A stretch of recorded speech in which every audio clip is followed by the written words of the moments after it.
Facebook right. Hi guys, ఈరోజు ఆలుగడ్డ ఎట్లా వస్తుందో చూపిస్తాం మీకు. చూడండి ఎట్లా వస్తున్నాము, ఏ తరీకానికి వస్తుందో చూడండి. ఇట్లా పోయాలి చూడండి. మీకు చేయి పోయాలంటే భయం చేస్తుంది. మెల్లగా పోయండి, మెల్లగా ఇట్లా పోయండి. ఇట్లా చేసి ఇట్లా పోసి ఇట్లా పెట్టి దీంట్లో ఒక 8 పీసులు వేయండి. 8 రకాలుగా ఇట్లా పోసి ఇట్లా అందరికీ పెట్టండి. రండి, ఓకేనా గైస్? చూడండి, ఇట్లా ఫాస్ట్ పోయాలంటే ఇట్లా పోయాలని నేర్పిస్తాను.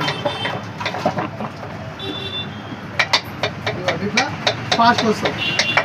మీరు కూడా రండి, పోయాలంటే నాతో నేర్చుకోండి. ఇట్లా పోయండి.